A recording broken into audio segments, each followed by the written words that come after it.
नए पुलिस अधीक्षक ने की थाना अध्यक्षों संग मीटिंग, प्रेस वार्ता कर दिया अपने बारे में जानकारी। नवागत पुलिस अधीक्षक गाजीपुर ओमवीर सिंह ने आते ही पुलिस लाइन गाजीपुर के समस्त थाना अध्यक्ष और सभी राजपत्रित अधिकारियों के साथ मीटिंग की तथा उनके थाना क्षेत्रों के संबंध में जानकारी ली गई और उन्हें आवश्यक दिशा निर्देश दिया गया। इसके बाद पुलिस अधीक्षक द्वारा प्रेस वार्ता किया तथा जनपद गाजीपुर में अपनी प्राथमिकताओं के बारे में बताया तथा कोतवाली क्षेत्र में फोर्स के साथ रूट मार्च किया। रूट मार्च के दौरान क्षेत्रीय लोगों से बातचीत किया तथा उनसे शांति और सुरक्षा संबंधित फीडबैक भी लिया। वहीं मीडिया से बात करते हुए अपने बारे में बताया कि 1992 बैच के पीपीएस अधिकारी हैं। 5 तारीख में ही वे आईपीएस हुए हैं। पुलिस अधीक्षक के रूप में गाजीपुर जनपद में उनकी पहली नियुक्ति हुई है। उत्तर प्रदेश पुलिस के डाटा के अनुसार बिजनौर में अतिरिक्त पुलिस अधीक्षक भी रह चुके हैं।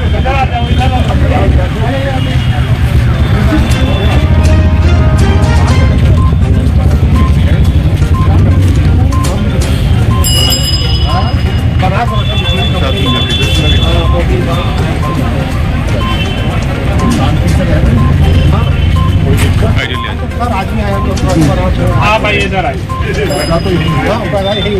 आप यहीं रहते हैं ना? आप बताइए।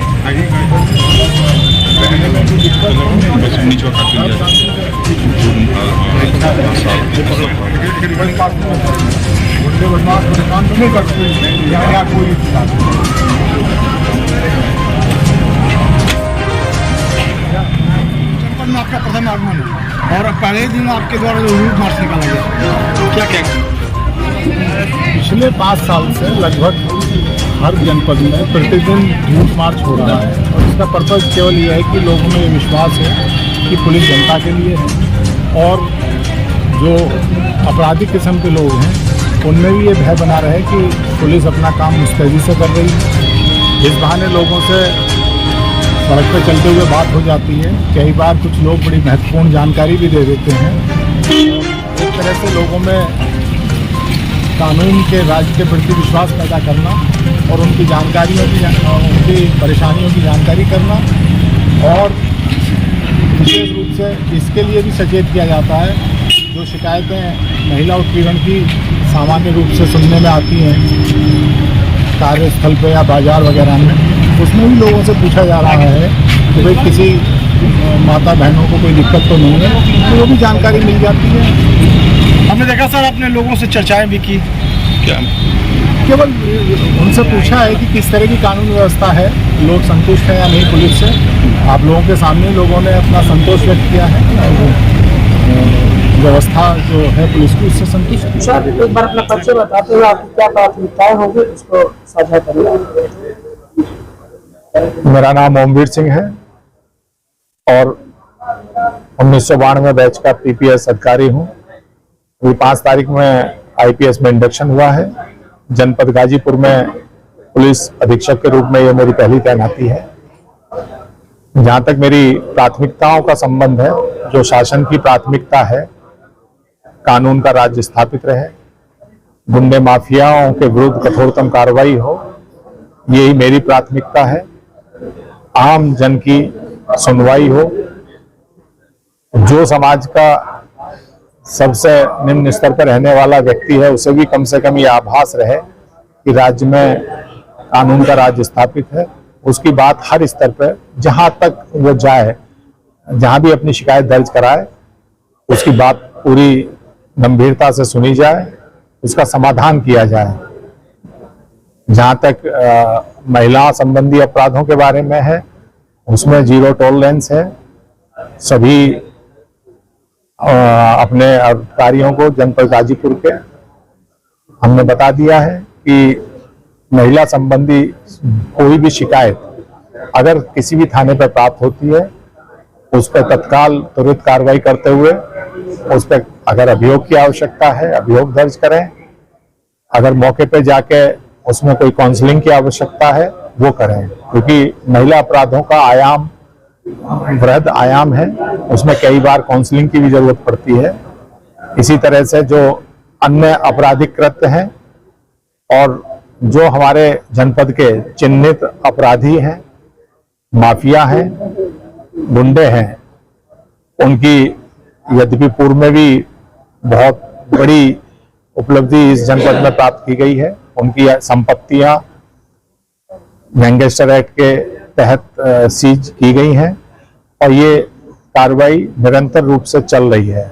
वर्तमान में भी एक टास्क फोर्स जनपद में सभी माफियाओं की जो भी अवैध तरीके से अर्जित संपत्ति है उसका चिन्हीकरण किया जा रहा है, आइडेंटिफिकेशन किया जा रहा है तथा कानूनी दायरे में लाके उन सब संपत्तियों को सीज किया जाएगा।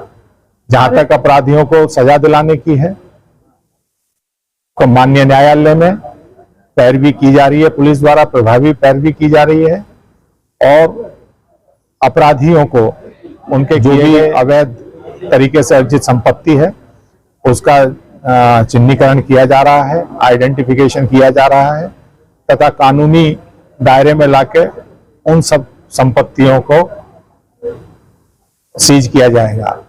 जहां तक अपराधियों को सजा दिलाने की है तो माननीय न्यायालय में पैरवी की जा रही है, पुलिस द्वारा प्रभावी पैरवी की जा रही है और अपराधियों को उनके किए गए कृत्यों के लिए जो भी चार्जशीट पुलिस द्वारा दी गई है और इस समय प्रचलित है उसमें कठोरतम सजा हो, उन लोगों को हो, अधिक से अधिक सजा हो, इसका प्रयास भी पुलिस द्वारा किया जा रहा है।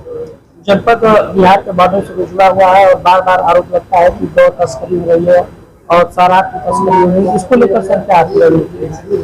अभी जो मेरी चर्चा अधिकारियों के साथ हुई है उसमें इस तरह की शिकायतें प्राप्त होती रहती हैं कि जो बॉर्डर है उससे यदा कदा गो तस्करी की शिकायतें और शराब की और एनडीपीएस जो सब्सटेंस हैं उनकी भी तस्करी की और उनके कंजम्पशन की शिकायत प्राप्त होती है। पुलिस द्वारा निरंतर इसमें कार्रवाई की जा रही है। जो पुरानी कार्य योजना है उसका भी हम अवलोकन करेंगे और उसको और किस तरह से रोका जा सकता है, उसमें जो लोग हैं उनके खिलाफ और बेहतर तरीके से किस तरह से हम उनका चिन्हीकरण करके उनके विरुद्ध कठोरतम कार्रवाई की जा सकती है, इसे भी देखेंगे। लेकिन आप लोगों को मैं पूर्ण विश्वास दिलाता हूं कि इस तरह की जो भी बॉर्डर अक्रॉस द बॉर्डर इस तरह के क्रियाकलाप अवैध रूप से अगर होंगे तो उन पर कठोरतम कार्रवाई की जाएगी। अगर कहीं किसी सिस्टम की संलिप्तता पाई गई तो उनके विरुद्ध भी कार्रवाई की जाएगी।